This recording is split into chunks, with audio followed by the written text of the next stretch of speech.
ప్రారబ్ధం అంటే అదే.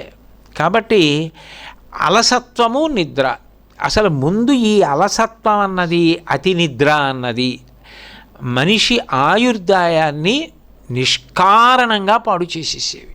ఎందుకంటే అదొక రకమైన హాయి, అదొక రకమైన లౌల్యం. అలా నిద్రపోతుంటే ఏముంది, కాలం గడిచిపోతుంది, ఎన్నేళ్ళైనా అయిపోతాయి. దానివల్ల ఏంటంటే హాయిగా ఉందని అనిపిస్తూ ఉంటుంది. కానీ మళ్ళీ నీకు ఆ కాలం రమ్మంటే వస్తుందా? ఎలా వస్తుంది కాలం రమ్మంటే? అలసత్వాన్ని పొంది చెయ్యవలసిన పనిని చెయ్యవలసిన సమయానికి చెయ్యలేకపోతే ఇక నువ్వు చేద్దామంటే మాత్రం అవకాశం వస్తుందా? రామాయణం సుందరకాండలో అదే అంటారు. అసలు మహాత్ములకు కూడా కోపం వస్తుంది. ఎందుకు కోపం వస్తుంది అంటే కర్తవ్యమకృతం కార్యం సతాం మన్యుముదీరయేత్.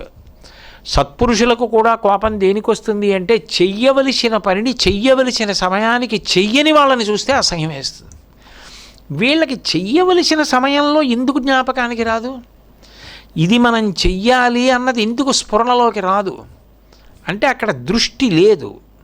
ఒక కార్యక్రమాన్ని మీరు సమగ్రంగా ఆలోచించారనుకోండి, మీకు స్ఫురణలోకి వస్తుంది. ఎందుకు రాదు?